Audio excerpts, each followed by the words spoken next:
Friends, మనం ఈరోజు maxima మినిమాలో క్వశ్చన్స్ చూద్దాం. Let the function f of x equal to 2x³ plus 2p minus 7 into x square plus 3 times 2p minus 9 into x minus 6 have a maxima for some value of x less than 0 and minima for some value of x greater than 0. Then set of all values of p is అని అడిగాడు. ఇక్కడ X less than 0 ఉన్నప్పుడు మ్యాక్సిమా ఉంది, minimum వచ్చేసరికి positive వాల్యూకి, maximum వచ్చేసరికి negative value దగ్గర ఉందన్నాడు. So ఈ function యొక్క వాల్యూస్ ఇలా ఉంటే పి యొక్క వాల్యూస్ ఏ యొక్క సెట్లో ఉంటాయి. కింద 4 ఆప్షన్స్ ఇచ్చాడు. సో ఇచ్చిన ఫంక్షన్ వచ్చేసరికి F of X is equal to 2 times x³ plus 2p minus 7 into x square plus 3 times 2p minus 9 into x minus 6. ఈ ఫంక్షన్కి మ్యాక్సిమా కావాలన్నా మినిమా కావాలన్నా మనం ఏం చేస్తాం, డిఫరెన్షియేషన్ చేస్తాం. So F dash X value ఏమవుతుంది, 2 into 3x square 6x square plus 2 times 2p minus 7 into X plus 3 times 2p minus 9 into X derivative 1, constant derivative 0. So ఇది డిఫరెన్షియేషన్ చేసిన తర్వాత వచ్చిన ఈక్వేషన్. సో మనకి మ్యాక్సిమా వాల్యూ వచ్చేసరికి X less than 0 value దగ్గర, అంటే negative value దగ్గర మ్యాక్సిమా ఉంది, మినిమం అంటే పాజిటివ్ వాల్యూ దగ్గర మినిమా ఉంది. సో మ్యాక్సిమా మినిమా రెండు కూడా మనకి డిఫరెన్షియేషన్ 0 దగ్గర ఈక్వల్ అవుతాయి. ఇది వచ్చేసరికి క్వాడ్రాటిక్ ఈక్వేషన్ వచ్చింది కదా. So this is quadratic in X. దీనికి 2 రూట్స్ ఉంటాయి. సో ఇది 0కి ఈక్వేట్ చేస్తే మనకి ఎక్స్కి 2 వాల్యూస్ రావాలి. ఒక చోట మ్యాక్సిమం వాల్యూ, ఒక చోట మినిమం వాల్యూ. ఒకటేమో ఒక ఎక్స్ వాల్యూ ఏమో లెస్ దాన్ 0 అంటున్నాడు, ఇంకో ఎక్స్ వాల్యూ ఏమో గ్రేటర్ దాన్ 0 అంటున్నాడు. లెస్ దాన్ 0 దగ్గర మ్యాక్సిమా, గ్రేటర్ దాన్ 0 దగ్గర మినిమా. సో ఎలా ఉన్నప్పటికీ కూడా మనకి ఈ క్వాడ్రాటిక్ మాత్రం మనకు ఉండే రూట్స్ ఎన్ని ఉంటాయి, 2 రూట్స్. సో ఒకటేమో నెగిటివ్ రూట్, ఇంకోటేమో పాజిటివ్ రూట్ అవుతుంది. సో ఇప్పుడు మనకి ఉదాహరణకి ఏదైనా క్వాడ్రాటిక్ ఈక్వేషన్ తీసుకుంటే ఒకటేమో నెగిటివ్ రూటు, ఇంకోటేమో పాజిటివ్ రూటు తీసుకుంటే 0 అనే వాల్యూ యొక్క ఫంక్షన్ వాల్యూ ఏమవుతుంది, ఫంక్షన్ వాల్యూ అనేది బిలో ఎక్స్ యాక్సిస్ కింద ఉంది కాబట్టి నెగిటివ్. సో ఎఫ్ ఆఫ్ 0 అనేది నెగిటివ్ అవుతుంది. So F of 0 is less than 0. ఇక్కడ ఫంక్షన్ ఏంటి, ఎఫ్ డాష్ ఎక్స్ అనేది మనం ఫంక్షన్గా తీసుకున్నాం. సో ఎఫ్ డాష్ 0 అనేది లెస్ దాన్ 0 ఉంటుంది. ఎందుకంటే ఒక చోట మ్యాక్సిమా, ఒక చోట మినిమా పాజిటివ్ దగ్గర నెగిటివ్ దగ్గర ఉందంటున్నాడు. సో దీనికి ఉండే రూట్స్ ఇవి. So quadratic. So function value at 0 is negative. So 0 దగ్గర ఫంక్షన్ వాల్యూ నెగిటివ్ ఉండాలి కాబట్టి 0 పెట్టండి. 0 ఇది 0, 3 times 2p minus 9 is less than 0. 3 అనేది 0కి సంబంధించింది కాదు కాబట్టి 2p minus 9 should be less than 0. So 2p is less than 9 implies p is less than 9/2. So ఒక p వాల్యూస్ ఏముండాలి అప్పుడు, -∞ నుంచి 9/2 ఈ పర్టికులర్ వాల్యూస్లో ఉండాలి. సో దీని ఇంకోలాగా ఎలా చెప్పొచ్చు అంటే కనుక, మ్యాక్సిమా మినిమా ఫైండ్ అవుట్ చేయాలంటే మనం ఫస్ట్ డిఫరెన్షియేషన్ చేస్తాం, దాన్ని 0కి ఈక్వేట్ చేస్తే 2 వాల్యూస్ వస్తాయి. ఒక చోట మ్యాక్సిమా, ఇంకో చోట మినిమా అని చెప్తాము. అయితే ఇక్కడికి వచ్చేసరికి ఏంటంటే మనకి ఇవ్వటమే ఎలా ఇచ్చాయంటే రూట్స్ రూపంలో ఇచ్చాడు. ఒకటి మ్యాక్సిమా లెస్ దాన్ 0 దగ్గర, ఇంకోటి మినిమా గ్రేటర్ దాన్ 0 దగ్గర. సో ఈ విధంగా చేయడం ద్వారా మనం ఫైండ్ అవుట్ చేసాం. సో నెక్స్ట్ క్వశ్చన్ చూద్దాం. ఇది కూడా మ్యాక్సిమా మినిమాలోనే. So sum of absolute maximum and minimum values of the function. So ఇక్కడ ఇచ్చిన ఫంక్షన్లో ఏంటంటే మనకి మాడ్యులస్ అనేది ఇన్వాల్వ్ అయ్యి ఉంది. So mod of x² minus 5x plus 6 minus 3x plus 2 in the interval closed interval -1, 3 is equal to. So absolute maximum minimum వాల్యూస్ని sum చేస్తే దాని వాల్యూ ఎంత అని అంటున్నాడు. సాధారణంగా మ్యాక్సిమం వాల్యూ మినిమం వాల్యూ ఎక్కడ ఉంటాయి అంటే ఈ ఎక్స్ట్రీమ్ వాల్యూస్ దగ్గర ఉంటాయి. అంటే ఎఫ్ ఆఫ్ -1 దగ్గర, ఎఫ్ ఆఫ్ 3 దగ్గర ఉంటుంది. కానీ ఇది అన్నిటికీ కేసెస్లో ఉండదు. సో ఇక్కడ ఈ కేసులో ఉందా లేదా తెలుసుకోవాలంటే ఇది ఇంక్రీజింగ్ ఫంక్షనా లేదా డిక్రీజింగ్ ఫంక్షనా, అంటే స్ట్రిక్ట్లీ ఇంక్రీజింగ్ ఫంక్షనా స్ట్రిక్ట్లీ డిక్రీజింగ్ ఫంక్షనా చూడాలి. ఒకవేళ స్ట్రిక్ట్లీ ఇంక్రీజింగ్ ఫంక్షన్ అనుకోండి, మనకి మ్యాక్సిమం వాల్యూ 3 దగ్గర, మినిమం వాల్యూ -1 దగ్గర ఉంటుంది ఫంక్షన్ వాల్యూ. అదే స్ట్రిక్ట్లీ డిక్రీజింగ్ ఫంక్షన్ అయితే ఆపోజిట్. స్ట్రిక్ట్లీ డిక్రీజింగ్ అయితే 3 దగ్గర మినిమం వాల్యూ, -1 దగ్గర మ్యాక్సిమం వాల్యూ ఉంటుంది. సో ముందు ఇచ్చిన ఫంక్షన్లో ఈ మాడ్యులస్ రిమూవ్ చేయాలంటే ఏం చేద్దాం. So x² minus 5x plus 6 యొక్క రూట్స్ చూద్దాం. దీని రూట్స్ వచ్చేసరికి ప్రోడక్ట్ 6 రావాలి, సమ్ 5 రావాలంటే 3, 2. So 2, 3 roots. సో 2 దగ్గర 3 దగ్గర తీసుకుంటే ప్లస్ మైనస్ ప్లస్. సో ఈ వాల్యూ x-2 ఇంటూ x-3. మనకి 3 తర్వాత పాజిటివ్ ఉంది. మనకి ఇచ్చిన ఇంటర్వెల్ వచ్చేసరికి -1 to 3. సో -1 నుంచి 3 వరకు ఈ పర్టికులర్ ఇంటర్వెల్ ఇచ్చాడు. ఈ పర్టికులర్ ఇంటర్వెల్లో -1 నుంచి 2 వరకు పాజిటివ్. సో బ్రాంచెస్గా డివైడ్ చేయాలి. So x belongs to closed interval -1, 2 ఈ ఇంటర్వెల్, ఇంకోటి x belongs to open interval 2 to 3 closed. ఈ ఇంటర్వెల్లో ఈ యొక్క మాడ్యులస్ సైన్ పాజిటివ్తో ఓపెన్ అవుతుంది. పాజిటివ్తో ఓపెన్ అయితే ఏమవుతుంది, x² - 5x + 6 - 3x + 2. ఈ ఇంటర్వెల్లో మనకి నెగిటివ్తో ఓపెన్ అవుతుంది. So -x² + 5x - 6 - 3x + 2. So ఇది f(x).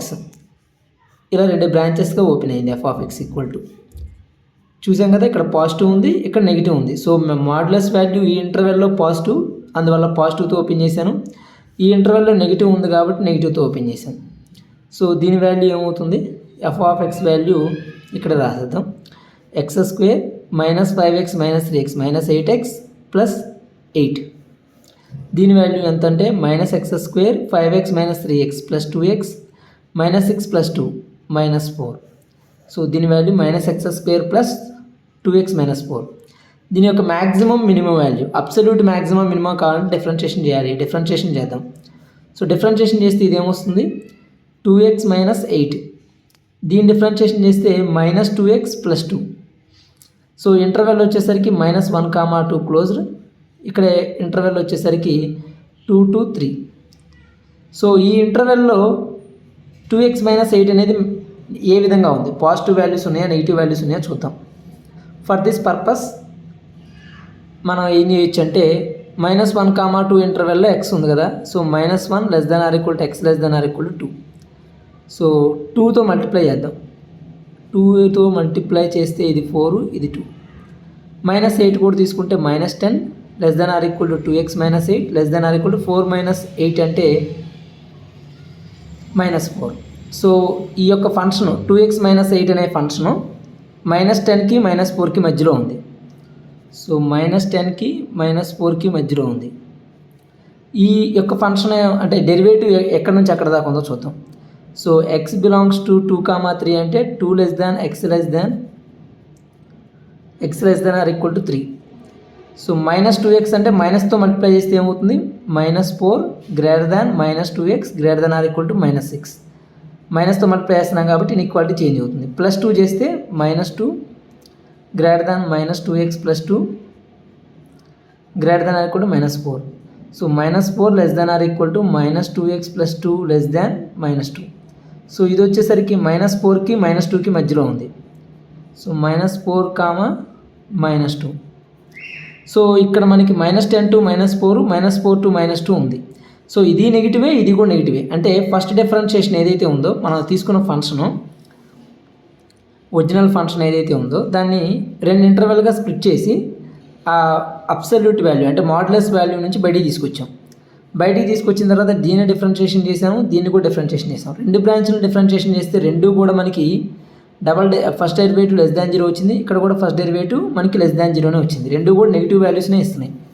So negative values ఇస్తుందంటే f'(x) <0 ఉందంటే f(x) ఏమవుతుంది, f'(x) మనకి <0 వస్తే f(x) ఏమైనట్టు decreasing function.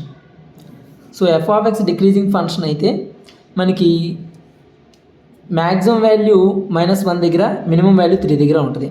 So absolute maximum minimum values అంటే నథింగ్ బట్ f(-1), f(3) రెండింటికి యాడ్ చేయడమే. సో f(-1) ఏమవుతుందో చూద్దాం. సో x - 2, x - 3లో సబ్స్టిట్యూట్ చేయండి. ఇచ్చిన ఫంక్షన్ వచ్చేసరికి x² - 5x + 6 - 3x + 2. దీంట్లో f(-1) + f(3) వాల్యూ కావాలి మనకి. -1 పెడితే 1, 6, 7 -1² 1 + 6 7, 7 + 5 12,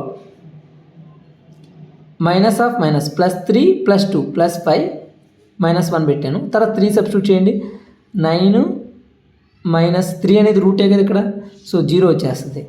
9 - 15 + 6 0. ఇక్కడ -9 + 2 అంటే -7. సో 17 - 7 అంటే 10. So absolute maximum minimum values యొక్క సమ్మేషన్ ఎంత అంటే the sum is equal to 10 is the answer. So ఈ విధంగా మాడ్యులస్ వాల్యూ ఉన్నప్పుడు బయటికి తీసుకొచ్చేయాలి. మళ్ళీ మ్యాక్సిమా మినిమాలో ఇంకో క్వశ్చన్ చూద్దాం. మ్యాక్సిమా and minima. Absolute minimum value of the function mod of x² - x plus 1 plus step of x² - x plus 1. ఇది step function అని చెప్పడానికి ఇక్కడ ఇచ్చారు చూడండి. This is greatest integer function are step function. So ఏదైతే ఇచ్చాడు x² - x plus 1 దాన్ని modulus ఫంక్షన్లోనే పెట్టాడు, స్టెప్ ఫంక్షన్లోనే పెట్టాడు. సేమ్ ఫంక్షన్ ఇచ్చిన ఫంక్షన్ x² - x plus 1 ఒకసారి మాడ్యులస్లోను ఇంకోసారి స్టెప్ ఫంక్షన్లోను సబ్స్టిట్యూట్ చేశాడు. సో ఈ ఇంటర్వెల్లో closed interval -1, 2. So x belongs to closed interval -1, 2. దీని యొక్క అబ్సల్యూట్ మినిమం వాల్యూ ఎంత అని అడుగుతున్నాడు. సో మినిమం వాల్యూ కావాలి మనకి. 3/2, 1/4, 5/4, 3/4 ఇలా ఇచ్చాడు. సో అబ్సల్యూట్ మినిమం వాల్యూ ఎలా ఫైండ్ అవుట్ చేస్తాం అంటే ముందు ఈ మాడ్యులస్ వాల్యూ స్టెప్ వాల్యూలు తీసుకుంటే ఈ మాడ్యులస్ వాల్యూ యొక్క వాల్యూ మనకి మినిమం ఎప్పుడు అవుతుంది అంటే ఇది క్వాడ్రాటిక్ వచ్చేసరికి x² - x plus 1 = 0 అనేది ఇది 0 అయ్యే ఛాన్స్ లేదు. ఇది స్ట్రిక్ట్లీ గ్రేటర్ దాన్ 0 ఫంక్షన్. ఎందుకంటే x² - x plus 1 x² is always positive, దానికి 1 యాడ్ చేస్తే ఇంకా పాజిటివ్ అవుతుంది. x అనేది మైనస్ అయినా ప్లస్ అయినా సంబంధం లేకుండా పాజిటివ్ అవుతుంది. ఎందుకంటే దీని యొక్క డిస్క్రిమినెంట్ చూడండి, b² - 4ac తీసుకుంటే 1 - 4 < 0 వస్తుంది. సో x² కోఎఫిషియంట్ పాజిటివ్ అంటే ఇలా ఉన్నట్టు. సో ఇది వచ్చేసరికి ఇలా అంటే టచ్ కూడా అవ్వదు, అంటే x యాక్సిస్కి అబోవ్ ఉంటుంది, అంటే strictly greater than 0, always positive irrespective of the interval. So దీని యొక్క మినిమం వాల్యూ ఎంత ఉంటుంది, మినిమమే కదా ఉండేది. సో ఈ మినిమం వాల్యూ ఎంత ఉంటుందో కావాలంటే తీసుకున్న ఫంక్షన్ డిఫరెన్షియేషన్ చేస్తే సరిపోతుంది. సో ఈ ఫంక్షన్ డిఫరెన్షియేషన్ చేస్తే 2x - 1 = 0, x = 1/2. సో 1/2 దగ్గర మనకి మినిమం ఉన్నట్టు. సో 1/2 దగ్గర మినిమం ఉంది కాబట్టి ఇదే ఫంక్షన్ ఇక్కడ కూడా ఉంది కాబట్టి ఈ స్టెప్ వాల్యూ ఇక్కడ ఎంత ఉందో చూసుకుంటే మనకి absolute minimum value of the function మనం ఫైండ్ అవుట్ చేసినట్టే. సో అబ్సల్యూట్ మినిమం వాల్యూ కావాలి కాబట్టి f(1/2) x ప్లేస్లో 1/2 సబ్స్టిట్యూట్ చేస్తే దీని వాల్యూ ఎంత అవుతుంది, 1/2 సబ్స్టిట్యూట్ x = 1/2 దగ్గర మనకి మినిమం ఉంది. ఆ మినిమం వాల్యూ ఎంత అనేది చూస్తే దీంట్లో సబ్స్టిట్యూట్ చేయాలి.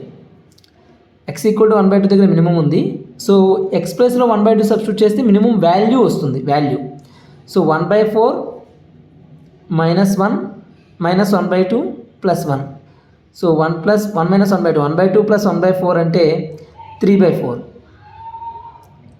3/4 plus step of 3/4. Step of 3/4 అంటే 0 కాబట్టి సో మినిమం వాల్యూ ఎంత అంటే ఫంక్షన్కి 3/4 is the answer.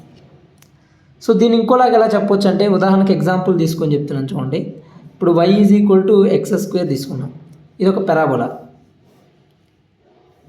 y = x². దీని మినిమం వాల్యూ ఎక్కడ ఉంటుంది, ఇది ఎలాగో ఈ +∞ వైపు ఇది -∞ వైపు వెళ్తుంది కాబట్టి సో ఈ పెరాబోలాకి 0 దగ్గర మనకి మినిమం వాల్యూ ఉంటుంది. x0 దగ్గర y వాల్యూ కూడా 0.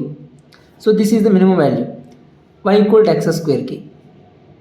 సో మనకి దీనికి ఎలా తెలిసింది, x² తీసుకుంటే 2x 0కి ఈక్వేట్ చేస్తే x 0. సో 0 దగ్గర వాల్యూ ఎంత, 0 వచ్చింది. ఇది మినిమం. స్టెప్ ఆఫ్ x² యొక్క మినిమం వాల్యూ ఎంత, దీని యొక్క మినిమం ఎక్కడ ఉంటుంది, -1 -2 ఎలా తీసుకోండి, 0 తీసుకోండి. 0 దగ్గర వచ్చేది. సో స్టెప్ వాల్యూ అంటే ఎక్కడైతే మినిమం వాల్యూ ఉందో అదే ఫంక్షన్ వాల్యూ స్టెప్ వాల్యూ దగ్గర కూడా అదే ఉంది. సో ఇక్కడ అదే ఫంక్షన్ ఉంది కాబట్టి స్టెప్ వాల్యూలో 1/2 దగ్గర మనకి మినిమం వాల్యూ ఉంది. ఆ వాల్యూ ఎంత అంటే 3/4. సో దీని మినిమం వాల్యూ కూడా ఎంత, 3/4. సో స్టెప్ వాల్యూ ఎంత ఉంది అంటే 3/4 వాల్యూ వచ్చేసి స్టెప్ వాల్యూ 0 పాయింట్ సంథింగ్ కదా. సో లెఫ్ట్ హ్యాండ్ సైడ్ వెళ్తాం 0. సో 3/4 అనేది ఆన్సర్. ఇంకో క్వశ్చన్ చూద్దాం. If the function f(x) = x² / 3 ఇచ్చిన ఫంక్షన్ వచ్చేసరికి x³ / 3 + 2bx + a/2x².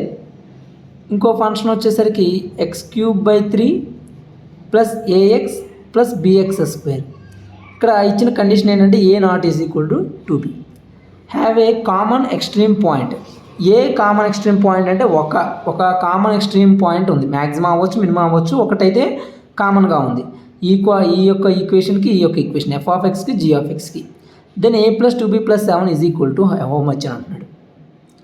సో ఒక కామన్ ఎక్స్ట్రీమ్ పాయింట్ అంటే ఇది ఎలా ఉందంటే కామన్ రూట్ ఉన్నట్టుగా చెప్తున్నాడు. సో చూడటానికి ఆ మాదిరిగా ఉంది. సో ఇది ఎఫ్ ఆఫ్ ఎక్స్ ఫంక్షన్, ఇది జీ ఆఫ్ ఎక్స్ ఫంక్షన్. ఇలాంటివి ఎలా సాల్వ్ చేయొచ్చు. మనకి ఏ ప్లస్ 2b ప్లస్ 7 యొక్క వాల్యూ కావాలి. అయితే ఏ ప్లస్ 2b మొత్తం వాల్యూ కనుక్కోవడం, లేదా ఏ వాల్యూ బి వాల్యూ ఇండివిజువల్గా కనుక్కోవడం, ఏది పాసిబుల్ చూద్దాం మనం. ఇచ్చిన ఫంక్షన్కి ఎక్స్ట్రీమ్ పాయింట్ అంటే మ్యాక్సిమా ఆర్ మినిమా కావాలనుకుంటే మ్యాక్సిమా ఆర్ మినిమా ఏదైనా అవ్వాలి, డిఫరెన్షియేషన్ చేయాల్సిందే కదా. సో డిఫరెన్షియేషన్ చేసిన తర్వాత మనకి కామన్ ఎక్స్ట్రీమ్ పాయింట్ ఉన్నాయి. సో ఎఫ్ డాష్ ఎక్స్ చేస్తే ఏమొస్తుంది, 3x క్యూబ్ అంటే 3x², 3 cancel x² plus 2bx అంటే 2b ప్లస్ a/2 అంటే x² అంటే 2x కాబట్టి 2 క్యాన్సిల్ అయిపోతే ax. g డాష్ x చూడండి, g డాష్ x అంటే x³ అంటే 3x² కాబట్టి 3 cancel x², ax differentiation a plus bx² అంటే 2bx. సో ఈ క్వాడ్రాటిక్ ఏమొచ్చిందంటే x² plus 2bx plus a. ఈ క్వాడ్రాటిక్ వచ్చేసరికి x² plus ax plus 2b. రెండిట్లోనూ ఒక కామన్ రూట్ అయితే ఉంది. సో రెండింటిని కంపేర్ చేద్దామంటే x² a is equal to 2b compare చేయడానికి లేదు. ఇది కంపేర్ చేస్తామని చెప్పి తెలిసే మనకి ఏమి ఇచ్చాడు క్వశ్చన్లో, a not is equal to 2b అని ఇచ్చాడు. సో ఇది పాసిబుల్ అవ్వట్లా. సో దీనికి ఇప్పుడు ఎక్స్ట్రీమ్ పాయింట్ ఒకటి ఉంది అంటే మీనింగ్ ఏంటి, ఈ సపోజ్ దీనికి ఒక ఆల్ఫా ఒక బీటా, దీనికి 2 రూట్స్ అనుకుంటే దీనికి కూడా ఒక ఆల్ఫా ఇంకోటి గామా. సో దీనికి కూడా సేమ్ ఒకటైతే సేమ్గా ఉంది, ఆ కామన్ ఎక్స్ట్రీమ్ పాయింట్ ఉంది, అది మ్యాక్సిమం అవ్వండి మినిమం అవ్వండి, కానీ ఒక రూట్ అయితే సేమ్ ఉందని అర్థం. సో సేమ్ రూట్ కాబట్టి ఇది ఏమవుతుంది, α² plus a alpha plus 2b equal to α² plus 2b alpha plus a. ఈ 2 క్యాన్సిల్, ఆల్ఫా కామన్ తీస్తే a minus 2b equal to a minus 2b. A not is equal to 2b కాబట్టి మనం ఈ రెండింటిని cancel చేసేసి ఆల్ఫా వాల్యూ 1 తీసుకోవచ్చు. So ఒక root వచ్చేసింది, ఆ common root alpha value 1 substitute చేస్తే ఈ ఈక్వేషన్కే కదా మనం తీసుకుంది రూటు. సో ఇక్కడ సబ్స్టిట్యూట్ చేయాలి. సో f'1 వాల్యూ ఎంత అంటే 1 ప్లస్ a ప్లస్ 2b. ఈ వాల్యూ దేనికి ఈక్వల్, ఈ మనకి మ్యాక్సిమా మినిమా దగ్గర ఏమవుతుంది, డిఫరెన్షియేషన్ 0 అవుతుంది. So 1 plus a plus 2b equal to 0. దీని నుంచి a ప్లస్ 2b వాల్యూ ఎంత వచ్చింది, -1. సో మనకి a ప్లస్ 2b డైరెక్ట్గా వాల్యూ వచ్చేసింది కదా, మనకి కావాల్సిన value a plus 2b plus 7. So -1 plus 7 6. So answer 6. So thank you very much.